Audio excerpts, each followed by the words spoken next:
بسم اللہ الرحمن الرحیم۔ حضور اکرم صلی اللہ علیہ وآلہ وسلم بحیثیت سپہ سالار بدر کا فیصلہ کن معرکہ۔ سامعین، تاریخ انسانی کی بعض جنگیں تاریخ ساز اور فیصلہ کن معرکوں کی حیثیت رکھتی ہیں، اور تاریخ ساز جنگوں میں سے ایک غزوہ بدر بھی ہے، بلکہ اسلام کی تاریخ جہاد کا سر عنوان اور باطل کی کثرت پر حق کی قلت کے غالب آنے کا عظیم المثال معرکہ ہے۔ اس لیے اللہ تعالیٰ کی کتاب قرآن مجید میں اسے یوم الفرقان کہا گیا ہے، یعنی فیصلے کا دن، حق و باطل کے درمیان امتیاز کا دن کہا گیا۔ اسی عظیم تاریخ ساز معرکے میں رسالت مآب صلی اللہ علیہ وآلہ وسلم نے پہلی مرتبہ لشکر اسلام کی عملی قیادت فرمائی اور تاریخ کے صفحات پر سپہ سالاری کے شاندار اور قابل تقلید نقوش ثبت کیے۔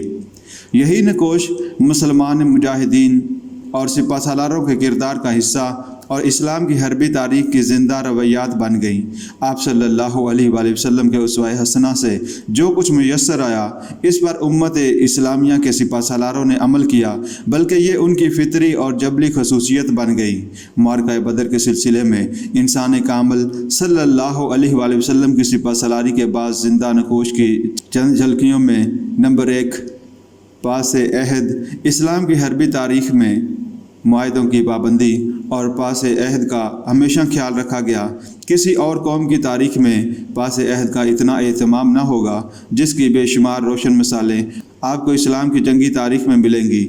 یہ روایت بھی مسلمانوں کو اسی اولین معرکہ حق و باطل میں حضور صلی اللہ علیہ وآلہ وسلم کی سنت طیبہ سے ملی۔ اس سلسلہ میں 2 مثالیں بہت روشن ہیں۔ نمبر 1، بیعت عقبہ کے وقت انصار نے یہ عہد کیا تھا کہ وہ یثرب پر دشمن کے حملہ آور ہونے کی صورت میں ہی تلوار اٹھائیں گے، اس لیے مدینہ منورہ سے بدر کو روانگی کے وقت آپ صلی اللہ علیہ وآلہ وسلم نے از خود انصار کو مدینہ منورہ سے نکل کر دشمن کا مقابلہ کرنے کا حکم دینا گوارا نہ فرمایا۔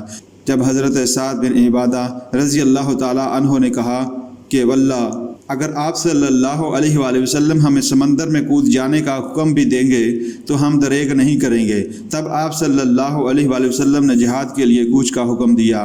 عین غزوہ بدر کے موقع پر 2 صحابی حضرت حذیفہ اور حضرت حسیل رضی اللہ تعالیٰ عنہ آتے ہوئے راستے میں کفار کے نرغے سے اس وعدے پر رہا ہوئے کہ وہ معرکے میں شریک نہیں ہوں گے۔ مجاہدین کی شدید قلت کے باوجود بھی آپ صلی اللہ علیہ وآلہ وسلم نے انہیں وعدے پر قائم رہنے کا حکم دیا اور وعدہ خلافی کی اجازت نہ دی۔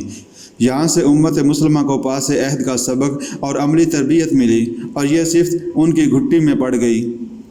نمبر 2، فیصلہ کن حیثیت کا احساس۔ سپہ سالار کا ایک کمال یہ ہوتا ہے کہ معرکہ برپا ہونے سے پہلے اس کی اہمیت اور نزاکت کا احساس کر لے۔ دونوں صورتوں میں آئندہ کے واقعات اور صورتحال کی مکمل تصویر اس کی نظروں کے سامنے آ جاتی ہے۔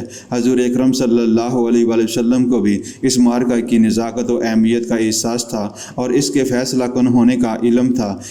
اس میں اگر مسلمانوں کو خدا نخواستہ شکست ہوتی تو اسلام کا نام و نشان بھی مٹ جاتا۔ اسی گھمنڈ میں ابو جہل آیا تھا، لیکن شکست کی صورت میں قریش کے سینے پر وہ داغ لگا کہ جسے احد میں ان کی جذبی کامیابی نہ دھو سکی، اور مسلمانوں کو احد میں جذبی شکست بھی ہوئی، مگر ان کی دھاک مشرکین کے دلوں پر ہمیشہ کے لیے مسلط ہو گئی۔ یوم بدر کی اس اہمیت کے پیش نظر قرآن مجید میں اسے یوم الفرقان کہا گیا ہے۔ دشمن پر نظر سپہ سالار کے اعلیٰ ترین اوصاف میں سے ایک یہ ہے کہ وہ اپنے دشمن پر ہمیشہ مسلسل اور کڑی نظر رکھتا ہے۔ معرکہ بدر کے واقعات کا مطالعہ کرتے وقت یہ حقیقت ہمارے سامنے واضح ہوتی ہے کہ شروع سے لے کر آخر تک دشمن کی نقل و حرکت پر حضور صلی اللہ علیہ وآلہ وسلم نے مسلسل گہری نظر رکھی۔ جنگ کی تیاری، روانگی، قریش کے تجارتی قافلوں کی روانگی اور ان کے مقاصد میں ہر ایک بات لمحہ بلمحہ خبر آپ صلی اللہ علیہ وآلہ وسلم تک پہنچنے کا انتظام تھا۔ جنگی سامان کی مقدار، فوج کی تعداد اور شرکائے جنگ میں سے ہر ایک کی قلبی کیفیت سے آپ صلی اللہ علیہ وآلہ وسلم آگاہ تھے۔ چنانچہ جنگ سے قبل ہی آپ صلی اللہ علیہ وآلہ وسلم نے صحابہ اکرام رضی اللہ تعالیٰ عنہ کو بتا دیا تھا کہ فلاں فلاں آدمی مجبوراً قریش کی جنگی مہم میں شریک ہو رہا ہے، اس لیے ان سے تعرض نہ کیا جائے۔ نمبر 4، مشاورت۔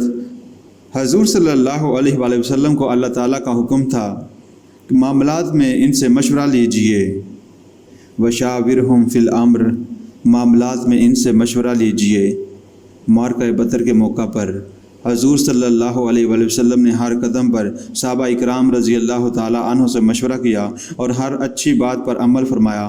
جہاد کی تیاری، روانگی اور طریقہ کار کے بارے میں مجالس سے مشاورت منعقد کی۔ بدر کے مقام پر ایک جگہ پڑاؤ کا حکم دیا تو ایک صحابی حضرت حباب بن منظر رضی اللہ تعالیٰ عنہ نے عرض کیا کہ اگر یہاں پڑاؤ وحی ربانی کے مطابق ہے تو بہتر، ورنہ موقع محل کے لحاظ سے اس کے بجائے فلاں جگہ زیادہ موزوں ہوگی۔ آپ صلی اللہ علیہ وآلہ وسلم نے اس مشورے پر فوراً عمل فرمایا اور اس کے نتائج بھی اچھے رہے۔ صحابہ اکرام رضی اللہ تعالیٰ عنہ کے مشورے سے ہی آپ چپر کے صاحبان کے نیچے تشریف فرما رہے۔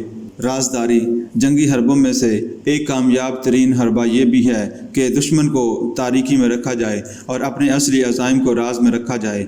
چنانچہ حضرت کعب بن مالک رضی اللہ تعالیٰ عنہ سے مروی ہے کہ حضور صلی اللہ علیہ وآلہ وسلم جب کبھی بھی کسی غزوے کا ارادہ فرماتے تو توریا سے کام لیتے تھے۔ غزوہ بدر کے زمن میں آپ صلی اللہ علیہ وآلہ وسلم نے کمال رازداری سے کام لیا۔ قریش کی جنگی قیادت بنو امیہ کا حصہ تھا، اس لیے اس فن کے وہی ماہر تھے۔ بدر کے میدان میں لشکر کفار میں جو بدنظمی اور اختلاف رہا، اس کا ایک سبب ابو سفیان کی عدم موجودگی بھی تھی۔ اس کے مقابلے میں ابو جہل وغیرہ ہوش کے بجائے فقط جوش کے دھنی تھے۔ سپہ سالاری میں جوش اور ہوش دونوں کی ضرورت ہوتی ہے۔ مدینہ منورہ سے نکلتے وقت سے لے کر معرکہ بدر میں صف آرا ہونے تک کوئی یقین سے نہیں کہہ سکتا تھا کہ آپ صلی اللہ علیہ وآلہ وسلم کفار مکہ کے لشکر سے ہی مقابلہ فرمانا چاہتے ہیں یا ابو سفیان کی قیادت میں شام سے آنے والے قریش کے تجارتی قافلے سے تعرض کرنا چاہتے ہیں۔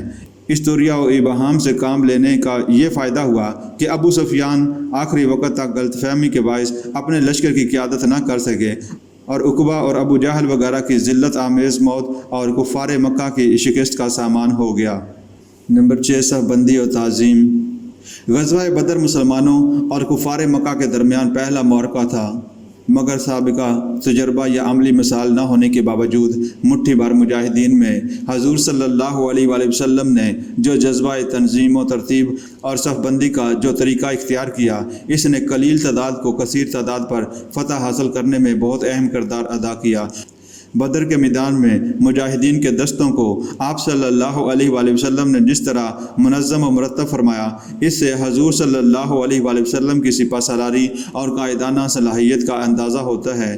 قیدیوں سے حسن سلوک، مجبور و مغلوب انسانوں کی ہمدردی، داد رسی کی جو ہدایت دین اسلام نے تعلیم فرمائی ہے، اس کی مثال اور کہیں نہیں ملے گی۔ قیدی سے بڑھ کر مجبور و مغلوب کون ہوگا؟ معرکہ بدر کے موقع پر حضور صلی اللہ علیہ وآلہ وسلم نے جنگی قیدیوں کے ساتھ جس حسن سلوک کا عملی مظاہرہ فرمایا، اس نے فتح اقوام، فاتح سپہ سالاروں کی تاریخ میں ایک نئے باب اور قابل تقلید نمونے کا اضافہ کیا۔ ان کے لیے خوراک و رہائش اور آرام کا خیال مہمانوں کی طرح رکھا گیا۔ قتل کرنے یا غلام بنانے کے بجائے فدیہ لے کر آزاد کرنے کو ترجیح دے دی۔